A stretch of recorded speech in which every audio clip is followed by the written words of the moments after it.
Hello, everybody. Welcome to Prepare Your Shelf.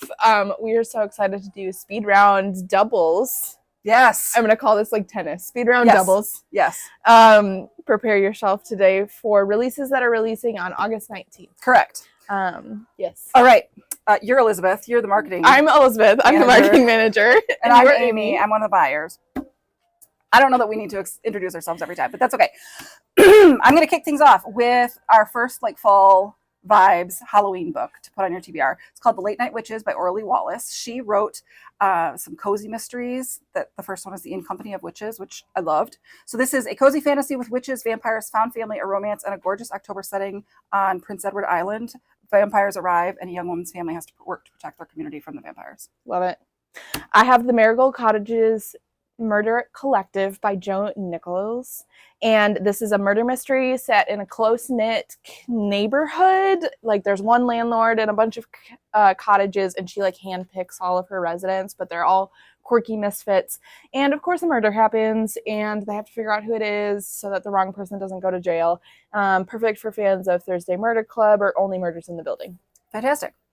Next one is a nonfiction that I am actually halfway through and I'm loving. It's called The Missionary Kids, Unmasking the Myths of White Evangelicalism by Holly Berkeley Fletcher. This is a look at how the lives of missionaries' children reveal deeper currents and truths about American Christianity, and very specifically white evangelical Christianity and the white evangelical church, and some of the maybe darker impacts of mission work as seen through the impact on their children. She based it on her own experience as a missionary kid, surveys with hundreds of missionary kids, and the work of historians, psychologists, other experts. And I'm very excited. We are hosting Holly Berkeley Fletcher here in Grand Rapids tomorrow night. She's going to be in conversation with one of our local favorites, Kristen Dumais, who wrote Jesus and John Wayne, which also touches on the topic of the white evangelical church and stuff. We call this genre complicated Christianity. Complicated Christianity.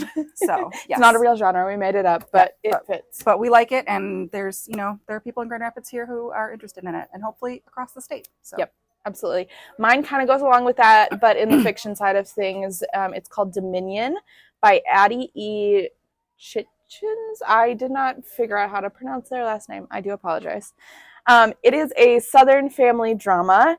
And I'm going to read a little bit of how they wrote the description, because I don't know that I can describe it better. So Dominion wrestles with the many brutal, sinister ways in which we are shaped by fear and patriarchy, and studies how we might yet choose to break free. It follows a group of characters that are all tied to this church. There's the minister and the minister's son and the minister's wife and all these other characters within the church, in a really complicated view of secrets and shame, and how staying silent can be more impactful than speaking up, and power dynamics and sin and all these things. That sounds really intense. I think it will be really intense, but really interesting, especially if you have existed in church world at all and maybe have some hurts around that. This could be a fiction way to explore those themes and ideas. Yep. As two preachers' kids, yes, you seem to be drawn to these types of books. Shocker. All right. My next one is a middle grade historical fiction called Where Only Storms Grow, a novel about the Dust Bowl by Alyssa Coleman. This is perfect for kids who really enjoy the I Survived books, but are maybe looking for something a little bit more. It has a little bit more weight. It's about two siblings in the Oklahoma Panhandle during the 1930s Dust Bowl who are trying to help save their family farm when their father has to leave to find work elsewhere. So if you've got someone who liked now I'm completely blanking on the title. It was a Newbery, something about the war. Nope. Anyways, this is How I Survived the War. Yes. The War That Saved My Life? The War That Saved My Life, How I Survived the War, something like that. The War That Saved My Life. Anyway, in that vein of historical fiction for your middle grade readers, that's just a little bit more than I Survived, but gives a good glimpse of actual history. Nice. Talking about history, we have Baldwin, A Love Story by Nicholas Boggs, which is it's the first new major biography of James Baldwin in 3 decades. So there are some older biographies of James Baldwin, but this is the first new one in a long time. And it's got new research and new interviews, and it tells the story of his life through the lens of 3 of his great loves. His love of his mentor, his lover and his muse, and then his collaborators. And so I think that's a really interesting way to go through somebody's life Mhm. is to kind of do it through the lens of 3 kind of loving relationships that they had. Cool. All right, my next one is Hemlock and Silver by T. Kingfisher. This is a dark reimagining of Snow White. Anya is a healer, and she is summoned to try to figure out what is killing the king's daughter. Turns out it's a poison, and while she's trying to get to the root of what that poison is and where it's coming from, she discovers an alternate world inside of a magic mirror. And I love an alternate world. right, and then we also love a taciturn bodyguard. Yeah. A narcissistic cat. Yeah. And a dark queen who is threatening all the things. Sign me up. So T. Kingfisher is great at the like sort of creepy, cozy fantasy is how I would sort of describe their work. Yeah. So yeah, that one looks really interesting. Nice. I'm going to go in the romantasy direction. So this is The Dragon Wakes with Thunder by K.X. Song, which is the second in a duology. So if you read the first, this is the wrap up. And if you haven't read either, only 2, not a whole trilogy, duology. Based on the legend of Mulan. It's got, I mean, the story is going to be incredible, but also it has a beautiful cover and beautiful end papers and spine and painted edges. The Night Ends with Fire is the first one, right? Yes. Yes. Yeah, that was beautiful. Yep. So if you also are a lover of just beautiful books, this one's for you. Great.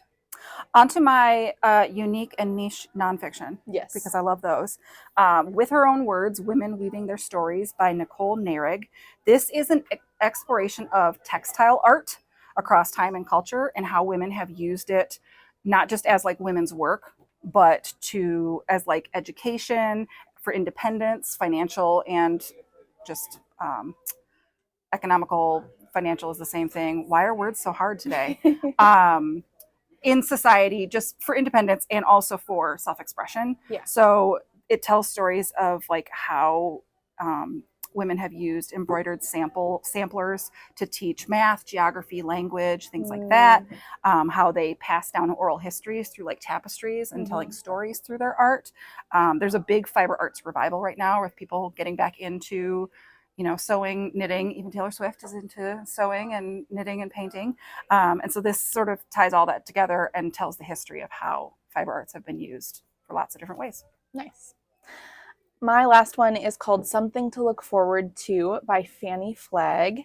And this is an author you might not recognize, but you might recognize her. The book that made her famous is Fried Green Tomatoes. And so maybe you've read that book, watched that movie. Maybe your mom has read that book, watched that movie. But this is a new short story collection full of joyful and surprising interconnected short stories that are just about humans being humans. And I'm really excited about it. Love it. Well, hopefully in all of that chaos that we've just provided for you, you found something to help you prepare your shelf for this week, the week of the 19th. And we hope you come back next week. See ya.